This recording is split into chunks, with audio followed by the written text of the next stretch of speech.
Hello there, welcome back to another bass lesson. My name is Ian. I'm going to be your bass teacher for today. As you mentioned last time, you were interested in playing As It Was by Harry Styles, which is a pretty cool song and actually has a lot of potential for applying our music theory knowledge that we've been working on the bass guitar. So I want to jump right into that. The song is pretty simple at first. It has the same chords throughout the whole song, pretty easy stuff, but I'm going to challenge us later, once we learn all the chords, to sit down and construct our own bass line using some of the stuff we've been working on. So, first things first, let's get these chords down. Can you show me where D is? That's our first chord. Yep, you can play the open D string, or you can play the 5th fret on the A string. Nice job. Next is going to be B. Yep, great job.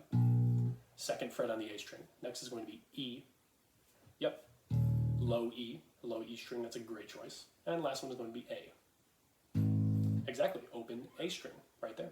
So, like I said, these chords repeat through the whole song, and they each get 2 bars per chord. So that means 8 beats per chord. I'll play it real quick for you. Go ahead and join in with me when you feel comfortable. 1, 2, 1, 2, ready, and...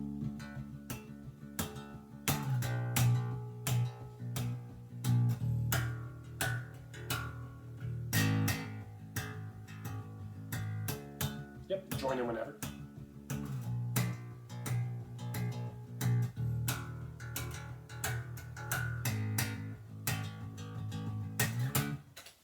And let's stop right there.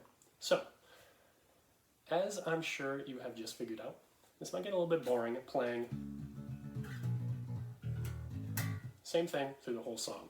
So I want us to work on creating our own bass line right now. First thing first, can you remind me how fifths look on the bass? Can you show me? So show me the 5th of our first chord, D major. Exactly, nice job. That is our 5th of D. Next we have B minor, that's our next chord. And can you remind me, are fifths the same or different for minor and major chords? Exactly, they are the same for minor and major chords. Fifths are always the same across the board, never change. So B minor, can you show me the 5th of that? Nice job. Next we have E. Nice job. And then we have A, our last one. Exactly, yeah. So, I'm going to play real quick for you the same bass line, but I'm going to toss in a couple fifths in there for you. Take a listen. 1, 2, 1, 2, ready, and...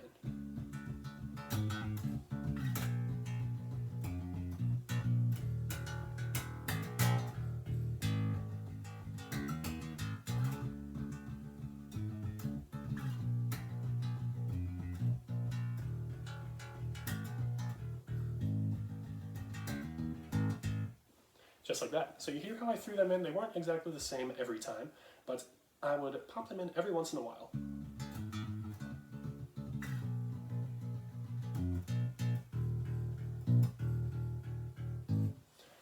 Doesn't matter how you throw them in, but as long as you're doing that, it can help make the bass line a little bit different, a little bit more unique. So, can you try that? Great job. I like that. There's one thing that I do want to point out when you are doing this. You are playing the chords great, all of that, though make sure you do not do too much on the 5th. You always want to start on the root note. So you always want to start on D, then add a 5th in. Always start on B, and add a 5th in. If you start on the other notes, it can sound a little bit funky sometimes. So make sure you're always starting